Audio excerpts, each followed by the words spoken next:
lagi galau, lagi putus cinta misalnya, para anak muda sekarang, ini bisa ditunggangi semua sama setan. Sehingga putusnya ketika dia putus sama pacarnya, sudah hubungannya haram, ditambah lagi gangguan di mentalnya karena sakit hati diputuskan. Ini bisa ditunggangi sampai setan, sampai-sampai ada yang ya nauzubillah, ini bagian dari programnya sama setan, mati dalam keadaan kufur misalnya, ya nauzubillah. Jadi sihir ini itu berdasarkan dengan tujuannya.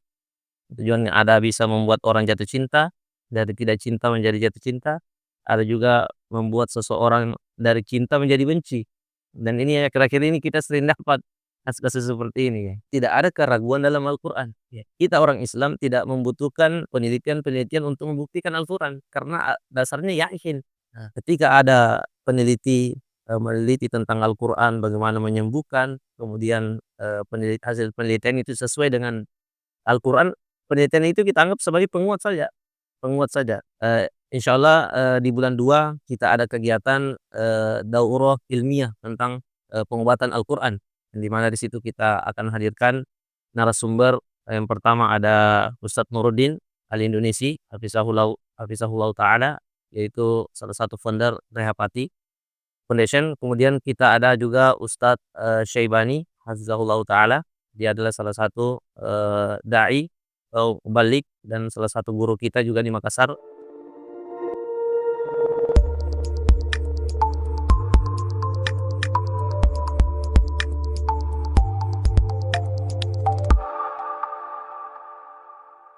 Assalamualaikum warahmatullahi wabarakatuh. Jumpa lagi dengan saya Firmansyah dalam Nuansa Podcast. Alhamdulillah kembali kita bersyukur kehadirat Allah Subhanahu wa taala di mana di kesempatan kali ini kita masih diberikan begitu banyak nikmat ya. Salawat dan salam harus senantiasa kita curahkan kepada baginda Rasul Muhammad sallallahu alaihi wasallam. Sahabat Nuansa Podcast, di kesempatan kali ini kita akan kembali melanjutkan obrolan santai kita. Dan tentunya obrolan di kesempatan kali ini sangat spesial, kita akan membahas tentang bagaimana pengobatan dalam Islam, yakni ruqyah syariah. Dan tentunya di kesempatan kali ini kita ditemani oleh narasumber yang begitu luar biasa, yakni Al-Ustadz Ahmar SH Hafizallah Ta'ala. Assalamualaikum warahmatullahi wabarakatuh, Ustadz. Waalaikumsalam warahmatullahi wabarakatuh. Bagaimana kabarnya, Ustadz? Alhamdulillah, khair. Alhamdulillah. Ini sudah 1 tahun rasanya, Ustadz, baru ketemu lagi sih ya, Masya Allah. Dan tentu ini masih membahas hal yang sama, tapi ini spesifik akan membahas ruqyah secara mendalam begitu, Ustaz. Insyaallah. Tapi selain daripada itu juga, Ustaz, mungkin boleh diceritakan kesibukan saat ini ngapain aja, Ustaz? Kesibukan saat ini, pertama belajar, eee, mengajar, kemudian berdagang. Edukasi masyarakat, berkaitan dengan, gangguan-gangguan jin, gangguan-gangguan psikis, ya. Bagaimana cara merubah mindset-nya terhadap, suatu penyakit. Mhm. Dan itu Ustadz maksudnya sendirian atau ada kelompok tersendiri untuk menjalankan itu, Ustadz? Ya kalau kita dalam, hal ini kita berjamaah berjamaah. Ada komunitas, ada kelompok yang memang kami, fokusnya berdakwah ruqyah melalui komunitas tersebut. Jadi kalau bilang, di tempat sana ada metode dakwah, kami metode dakwahnya di ruqyah syariah. Nah, jadi ini berbeda-beda gitu ya, ya, kami berdakwah tauhid melalui ruqyah syariah. Karena di antara salah satu, sebab, rusaknya iman seseorang itu yang pertama berkaitan dengan perutnya, yang kedua ketika dia sakit. Kalau di kampung kami, orang sakit itu apapun yang disuruh kan dia kerja, gampang sekali ya, nurut saja, ya. Justru ini berbahaya kalau tidak diluruskan, karena dia akan menghalalkan segala cara, bagaimana caranya agar dia bisa sembuh, seperti itu. Ya, lalu bagaimana Ustadz kita ini memahami daripada ilmu ruqyah itu sendiri? Terkadang orang masih beranggapan bahwasanya ilmu ruqyah ini tidak terlalu gimana-gimana gitu ya, Ustadz, ya, dibandingkan dengan ilmu yang mungkin medis lainnya begitu, Ustadz. Iya, memang, ruqyah syariah ini ketika kita menanyakan apa muncul di benak Anda ketika mendengar kata ruqyah, yang muncul itu tentang gangguan jin, sihir, seputar itu saja sehingga orang, kayak tidak tertarik untuk mendalaminya. Padahal kalau kita dalami ilmu dalam ruqyah syariah, Masya Allah sangat luar biasa. Bahkan salah satu syekh yang, sekarang ini yaitu Syekh Abdul Barra, itu menulis buku 14 jilid tentang ruqyah syariah, tentang ruqyah syariah. Jadi betapa luasnya, bahasan ruqyah syariah ini. Ketika membahas tentang ruqyah syariah, orang hanya memikirnya tentang penyakit yang sebabnya goib-goib saja. Padahal, semua jenis penyakit termasuk yang penyakit-penyakit yang viral sekarang berkaitan dengan jiwa, nah, mentalnya seseorang, nah, Al-Quran adalah solusinya. Al-Quran adalah solusinya. Bahkan sudah banyak ilmuwan yang sudah meneliti tentang kedahsyatan, Al-Quranul Karim, terapi dengan Quran. Seperti itu. Lalu bagaimana saat kita memahami bahwasannya ilmu ruqyah ini itu bisa diimplementasikan dalam kehidupan sehari-hari? Terlebih khusus mungkin kita harus lebih mengetahui sebab-sebab ruqyah itu sendiri, Ustaz. Yang pertama, analoginya, sederhana sekali. Mungkin antum pernah di Mahathir, ya, ketika diberikan ujian, oleh para asatizah, kerjakan yang ini, maka respon seseorang itu akan berbeda-beda. Dalam kelas, ujian yang sama, tetapi respon berbeda-beda. Ada yang ketakutan, karena takut tidak bisa ngisi. Kedua, ada yang semangat ngisi, karena semua yang ada di dalam soalnya sudah ada di kepalanya. Sudah ini, sudah muntahan, ya. Yang ketiga, ada orang yang mencari, orang yang sejenisnya ketika diberikan ujian, sana nyontek, ini nyontek, gitu misalnya. Iya. Jadi, satu ujian yang sama tetapi berbeda respon.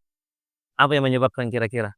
Sebabnya adalah pengetahuan, Iya. ilmu. Nah, begitu pula dengan, ruqyah syariah dan gangguan jin ini. Allah Subhanahu wa taala berfirman dalam surah Al-Mulk, "Wallazi khalaqal mauta wal hayata liyabluwakum ayyukum ahsanu amala." Ya, dialah Allah yang menciptakan mati dan hidup untuk menguji kalian, ayyukum ahsanu amala, siapa di antara kalian yang paling bagus amalannya ketika kita diuji. Iya. Dan di antara salah satu ujian yang kita, hadapi di dunia ini adalah itu tadi, gangguan jin, syaitan. Nah, kemudian di dalam, surah Al-Baqarah, Allah Subhanahu wa taala berfirman, "Ya ayyuhallazina amanu udkhulu fis silmi kafah wa la tattabi'u khutuwatis syaitan innahu lakum aduwwum mubin."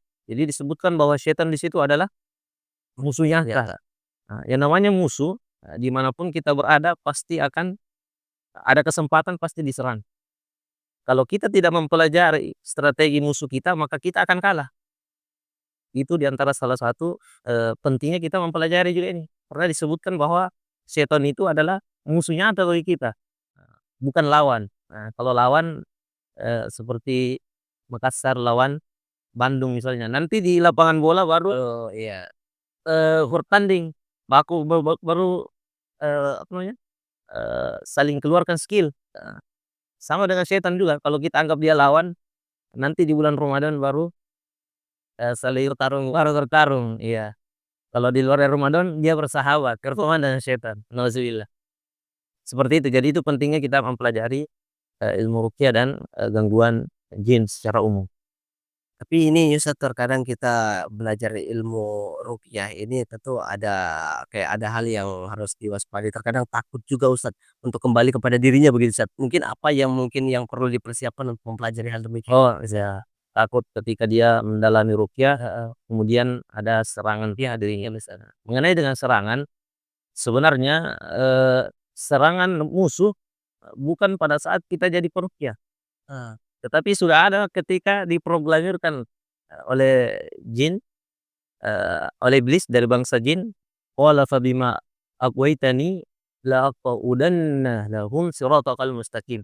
Nah, jadi, setan pada saat itu, iblis diusir atau disesatkan oleh Allah Subhanahu wa taala, dia berjanji untuk betul-betul menghalangi manusia dari, siratal mustaqim, jalan yang lurus. Nah, "Summa la'atiyannahum, min baini aydihim wa min khalfihim wa an aymanihim wa an syama'ilihim." Ya. Jadi dia datang dari depan, dari belakang, dari kiri, dari kanan untuk menyerang manusia. Wala tajidu aktsarahum, syakirin, dan, tidak akan didapatkan, banyak dari mereka yang bersyukur. Jadi setan memang, akan menyerang dari kiri dan kanan, dari manapun itu untuk, mencegah kita atau menggiring kita, masuk ke dalam golongannya. yang telah divonis bahwa di antara salah satu isi dari neraka adalah syaitan tadi, iblis. Jadi serangannya tetap ada. Hanya kalau memang, beberapa kasus, beberapa asatidz bahkan beberapa ulama menyebutkan, ada yang diserang peruqyahnya misalnya, itu bagian dari konsekuensi, profesi. Ya, setiap profesi ya ada konsekuensinya. Nah, yang paling, yang harus kita miliki adalah bagaimana kita beriman kepada Allah tentang takdirnya, ya tentang takdirnya. Karena walaupun kita tidak diserang dalam profesi ruqyah, kita akan diserang di profesi lain. Jadi nggak ada masalah-masalah itu ya, insyaallah. Jangan takut. Kan tidak ada alasan lagi dia Iya, ya, ternyata cuman gara-gara itu nggak mau jadi ini bagian dari ruqyah misal. karena itu bagian dari talbis. Heeh, Nah, agar apa? Agar sedikit tentara-tentara atau para mujahid yang menyerang setan, dalam menyesatkan manusia. iya, Karena kan dia mau cari ini, cari kader banyak-banyak, supaya banyak yang temani nanti neraka. Nah, kalau para peruqyah takut untuk terjun, takut untuk berdakwah di ruqyah, maka mereka akan leluasa, leluasa untuk menyesatkan manusia. Sebagaimana kami dapati di lapangan, nauzubillah ya, sampai ke level kesyirikan, eee, melakukan hal-hal, apa namanya, yang tidak dibenarkan dalam Islam, dalam hal, mengatasi penyakit yang seperti itu. Ya gampang tergelincir, gampang tergelincir. dan daripada itu Ustaz juga kalau kita pengen tadi sempat disampaikan bahwasanya Ustaz kalau ilmu ruqyah itu bukan hanya tentang jin saja gitu. Saya ya mungkin bisa di-share kira-kira gimana Ustaz maksudnya itu? Ya, pertama kalau dalam Islam kita mengenal, yang namanya akibat pasti datangnya dari sebuah sebab. Ya, ada sebab, ada akibat. Sebab sakit itu ada 2, pertama ada yang sifatnya hissi, ada yang sifatnya ghaib. Ya, ada yang sesuatu yang bisa diilmiahkan, ada sesuatu memang yang kita imani dalam Islam, ada perkara ghaib. Pengobatannya pun seperti itu. Nah, ada yang hissi, ada juga yang ghaib atau biasa disebut dengan, asbab syar'i. Sebab syar'i ini apa yang datang dari al-wahya ini, Al-Quran dan Sunnah. Ketika Allah bilang, "Wa nunazzilu minal Qur'ani ma huwa syifaa," maka kita iman. Nah, dan di situ disebutkan bahwa, ruqyah ini bukan hanya gangguan jin tok saja, Iya. tapi gangguan mental, gangguan jiwa, akidah. Nah, justru di situlah, yang harus disembuhkan yang sebenarnya. Karena penyakit pada fisik itu ketika kita bersabar, toriko kita benar dalam menghadapi sakit, sakit itu adalah rahmat ketika pada jasad. Iya. Ya, ketika pada jasad. Karena kenapa? Sakit itu bisa menggugurkan dosa-dosa dan mengangkat derajat kita di sisi Allah. Dan di sini terputus, tujuan dari setan tadi. Kan untuk menyesatkan kita. Betul. Nah, tetapi setan tidak mau, dia tahu bahwa pahala orang sakit itu besar. Akhirnya diganggu apanya? Mentalnya, Mmm, agar dia saling ikhtiar, berprasangka buruk, kurang bersyukur. Nah, itu yang diserang. Nah, maka kita datang pertama meluruskan mindset-nya, memperbaiki mindset-nya, membangun semangatnya, menyambung asanya. Agar apa? Agar dia semangat menghadapi ini ujian, ujian sakit. Karena tidak ada yang bisa menyembuhkan dia. Tidak ada yang bisa menyembuhkan dia kecuali Allah Subhanahu wa Ta'ala. Ketika sudah bagus mindset-nya, sudah bagus, akidahnya dalam menghadapi sakit, sudut pandangnya akan berubah, sudut pandangnya akan berubah. Awalnya dia melihat sakit ini sebagai musibah, ketika, akidahnya sudah bagus, mindset sudah bagus, dia akan memandangnya, sakit ini adalah rahmat dari Allah, karena untuk menggugurkan, dosa-dosa. itu termasuk juga yang penyakit ain juga itu Ustaz? Ain, Iya. iya ain juga, ain, juga termasuk, terapinya adalah terapi Quran. Mhm. Iya, pandangan dari, jadi dia penyakit dari, mata, dari mata ya, ya energi negatif, ya. Dan ini pelemparnya bisa dari manusia, bisa juga dari jin, ain itu, Iya. ya. Dan ya, Dan ini kita juga sebenarnya menganggap bahwasanya ruqyah ini Ustaz, sesuatu hal yang belum begitu diminati oleh banyak orang Ustaz. iya, Ya, akan tetapi kita yang mau pengen belajar yang perlu dilakukan mungkin untuk pemula gitu seperti apa Ustaz mungkin? iya, pertama kita belajar dulu teorinya. Mhm. Nah, ikuti pelatihan-pelatihan ruqyah, kemudian perbanyak praktek, ya, perbanyak praktek untuk, karena ruqyah ini tidak tidak cukup dengan teori saja, Iya. harus ada praktek karena yang paling penting dalam pengobatan itu adalah ilmu diagnosa, ilmu bagaimana kita mendiagnosa seseorang. Nah, dan ilmu diagnosa ini tidak bisa didapatkan kalau kita tidak praktek. Ya, Nah, tidak bisa. Coba bayangkan bagaimana cara membedakan orang yang kesurupan karena jin dan orang yang kesurupan karena gangguan mentalnya atau gangguan jiwanya, kayak seperti itu. Iya, ini dibutuhkan, apa namanya, jam terbang. Nah, bagaimana cara membedakan, kesurupan karena jin atau kesurupan karena psikisnya. Iya, dan orang yang berpura-pura kesurupan, ada juga, Ustaz. Ada juga. itu ketahuan Ustaz? Iya, ketahuan. Kalau kita sudah terbiasa, insya Allah kita akan, pertama muncul dari kecurigaan, kayaknya ini bukan gangguan jin, ndak seperti ini. Bahkan kemarin ada kami dapatkan orang yang datang minta diruqyah, dia sudah vonis dirinya, "Saya kena sihir." Dan semua ciri-ciri berkaitan dengan, hampir dengan sihir. Pas digali ternyata dia punya, masalah, pribadi yang menggoncang jiwanya, akhirnya sehingga mulai dari situ drop, sakit, sering mimpi buruk, akhirnya dihubung-hubungkan, dia punya orang dia benci, akhirnya menunjuk ke sana bahwa ini yang sihir saya dan lain-lain, heeh, ya. Kami tanya, "Bu, ini bukan sihir, Bu." Iya. Ya, alhamdulillah kita terapi, kita luruskan pemahamannya, bismillahirrahmanirrahim taala, sudah normal, alhamdulillah. Iya, heeh. Ini juga Ustaz yang patut dia khawatirkan itu biasa orang diruqyah itu karena biasa, ada gangguan dari orang yang tidak suka gitu Ustaz. Nah sebenarnya ini tujuan dari maksud dari mohon maaf ini Ustaz itu bahasa-bahasanya seperti itu Oh, Ustaz, ya sihir. heeh, itu bagaimana itu Ustaz? Ya sihir itu pertama ma'ruf dan itu sudah ada di zaman, mmm, Nabi Nabi Musa ya?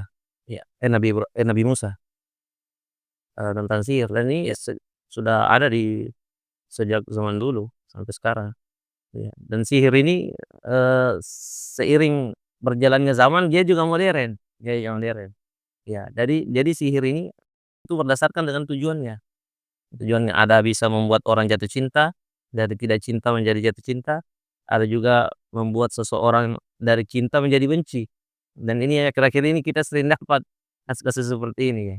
Nah, kemudian ada yang memang berusaha bagaimana caranya memisahkan seseorang, iya, entahkah itu anak sama, orang tuanya, atau dengan tetangganya, atau dengan temannya, ya. Dan ini juga bagian dari kerjaan, syaiton, ya. Ada juga menyihir karena memang ada hasad, iri sama seseorang sehingga dia sihir, eee, untuk menyakiti seseorang, memberikan penyakit sama seseorang, dan itu banyak terjadi, ada yang terjadi seperti itu, ya.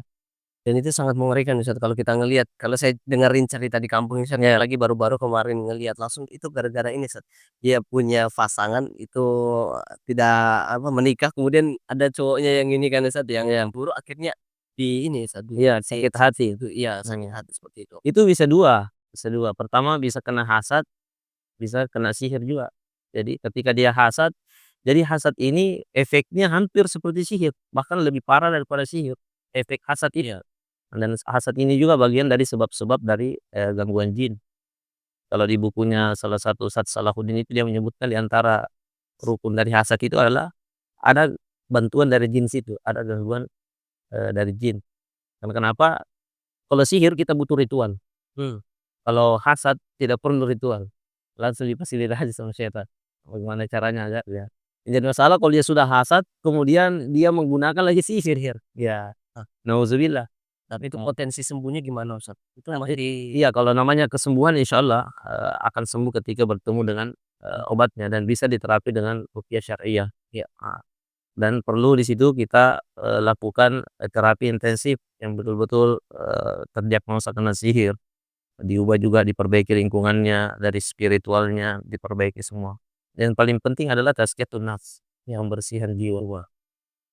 Jadi dalam terapi Quran itu sebenarnya, ada 2, pertama dengan qiraah membaca adalah ruqyah syar'iyyah, kemudian yang kedua, tazkiyatun nafs, pembersihan jiwa yang di mana kita mengambil nilai-nilai dari Al-Qur'an untuk memperbaiki akidah seseorang.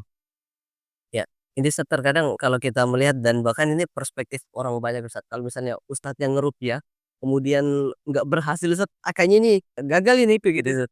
Ini maksudnya gimana Ustaz supaya bisa mengedukasi kepada masyarakat Ustaz? Itu bagian dari, talbis iblis juga, ya, untuk mematikan karakter, peruqyah. Yang pertama, ciri-ciri dari keberhasilan ruqyah itu bukan pada kesurupannya. Nah, kebanyakan orang itu kalau ruqyah kesurupan berhasil ruqyahnya. Padahal bisa saja itu masalah baru untuk dia. Di awalnya dia punya beban pikiran 5, ketika sudah diruqyah bertambah lagi bebannya menjadi 6. Karena kenapa? Orang yang diruqyah seperti itu, kemudian dia kesurupan, kemudian tidak diedukasi, tidak diberikan pemahaman, dia pulang akan memvonis dirinya, "Saya tadi diruqyah sama ustad begini-begini, kayaknya saya kena sihir." Sudah, dia pikir dalam dirinya kena sihir. Semenjak itu bertambah masalahnya. Malamnya dapat mimpi buruk, digigit sama ular, dikejar sama anjing, tambah memperparah psikisnya, mentalnya.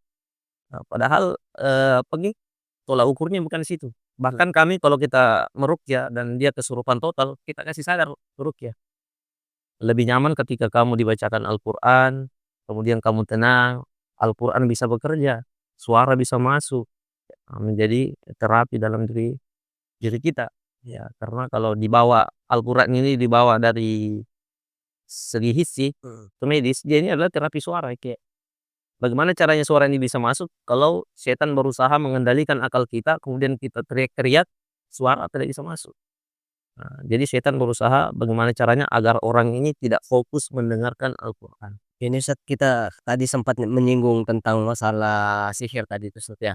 Itu yang diserang katanya ke si, korban itu, Mmm. akan tetapi kalau misalnya sembuh apakah benar adanya itu bakal kembali kepada si pemberi itu Ustaz? Ya, walau alam kalau masalah itu ya. Ya, walau alam kalau, sihirnya akan, kembali. Iya. Ya, walau alam kalau itu saya ini saja, Oke, skip masyaallah. saja nanti. Ah, untuk ini Ustaz, masalah ruqyah itu terkadang kan ada yang jauh-jauh begitu Ustaz ya.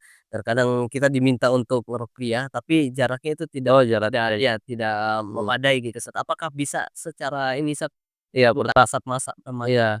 Kalau dalam konteks ruqyah, dia tidak disebut sebagai ruqyah. Kalau, jarak jauh dan ini tentunya ada perbedaan pendapat para ulama yang harus kita hargai di situ. ya. Ya, kalau kami sudut pandangnya bahwa itu bagian dari terapi saja. Terapi ruqyah mendoakan orang dari jauh kan tidak masalah. Ya. Iya, adapun kalau dia disebut sebagai ruqyah, jarak jauh, beberapa ulama itu tidak disebutkan sebagai, ruqyah, tapi dia dibolehkan Boleh kan? bagian karena dia bagian dari terapi, eee, seperti itu. Itu yang biasa menggunakan air minum itu boleh juga Ustaz? Iya, boleh di meruqyah air, kemudian meruqyah, rumah misalnya, meruqyah herbal, Ya. untuk membantu proses kesembuhan seseorang, itu dibolehkan. Dibolehkan beberapa ulama bahkan fatwa Lajnah Daimah juga menyebutkan hal-hal, berkaitan ruqyah benda.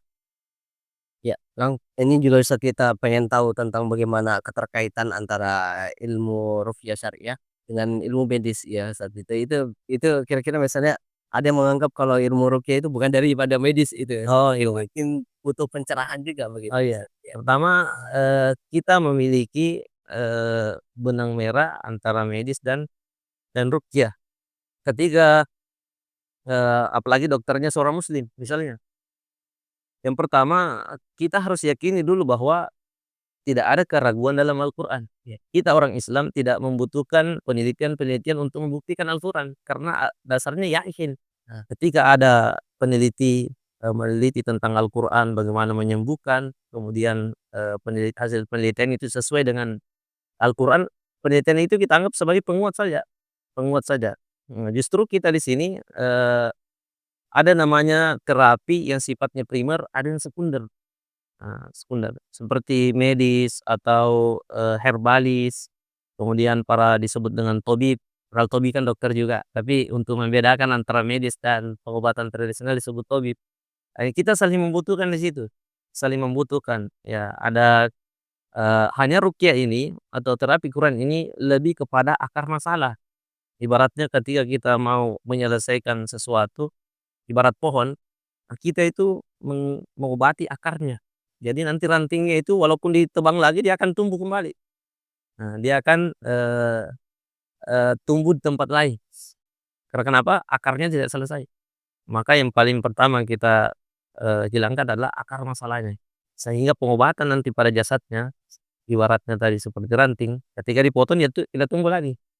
Ya, kalau, analogi hujan, kan sekarang musim hujan, ketika hujan turun, membasahi rumah, bukan dilap dulu, tapi gentengnya yang ditutup. alhamdulillah. Nah, hissi itu itunya tadi, dilap, dilap efek dari sebuah penyakit. Ruqyah itu lebih kepada, akar masalahnya. Akan tetapi dikaji secara hissi juga dia bisa mengobati jasad. Oke, Ustaz, tadi sempat menyinggung tentang masalah jin gitu ya, Ustaz, ya, Ya. dalam ilmu ruqyah itu mungkin bisa dijelaskan, Ustaz, mengenai sebab-sebab daripada gangguan jin, Ustaz? Ya. Sebab-sebab dari gangguan jin, secara umum bisa kita pahami, pertama sebabnya ada yang diundang, kedua ada yang dikirim, ketiga ada secara natural. Itu secara umum, ya. Tetapi untuk spesifiknya lagi, yang pertama sebab-sebab dari gangguan jin adalah, sifatnya natural. Natural itu seperti apa? Anarkisme setan. Jadi sifat anarkismenya setan sebagaimana kita ada preman ketika melihat ada peluang untuk mengganggu manusia, dia akan mengganggu, ya. Sebagaimana disebut tadi bahwa setan itu adalah musuh, ketika melihat kesempatan, maka dia akan menunggangi kesempatan tersebut untuk mengganggu manusia. Lagi galau, lagi putus cinta misalnya, para anak muda sekarang, ini bisa ditunggangi semua sama setan. Sehingga putusnya ketika dia putus sama pacarnya, sudah hubungannya haram, ditambah lagi gangguan di mentalnya karena sakit hati diputuskan. Ini bisa ditunggangi sampai setan, sampai-sampai ada yang, ya nauzubillah, ini bagian dari programnya sama setan, mati dalam keadaan kufur misalnya, ya nauzubillah. Kemudian ini adalah dalam natural tadi itu memang ini bagian dari, janji iblis untuk mengganggu anak cucu Adam. Nah, kemudian natural ini, juga salah satunya adalah disebabkan, karena, kebodohan, manusia. Kita disebutkan dalam Al-Quran adalah khalifah pemimpin, ya. Akan tetapi kita lihat, sekarang banyak sekali masyarakat jika lewat di satu tempat dianggap keramat, maka betawe begini. Jadi seolah-olah itu anak SMA tabe-tabe sama anak TK. Setan akan tertawa dan menunggangi hal itu, menunggangi hal itu. Kalau di kampung kami ada jembatan kalau lewat anak kecil harus buang telur satu. Jadi kalau mau diambil 1 bulan supaya tidak capek kasih singgah satu-satu, sekali satu rasa aja tumpuk langsung dikodok, langsung dijamah 1 bulan. Wah. Ya dan ini bisa ditunggangi sama setan. Jadi sebelum kita datang ke situ, kan masing-masing dari kita ini ada namanya korin. Korin akan membisikkan hal-hal yang berkaitan dengan yang kita takutkan.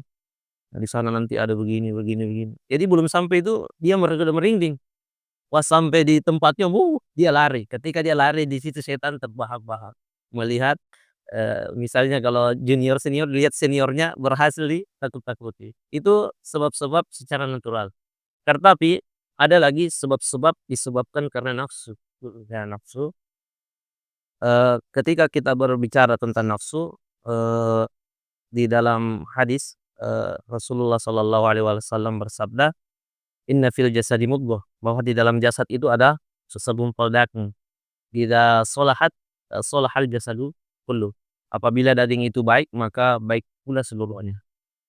Idzal fasadat, fasadal jasadu kullu. Apabila daging tadi itu rusak, maka rusak pula seluruhnya. Dan daging itu adalah ala wahya qalbu, hati. Nah, dan hati ini, dalam hati ini ada dua yang saling bergejolak. Ada nafsu, ada yang namanya takwa.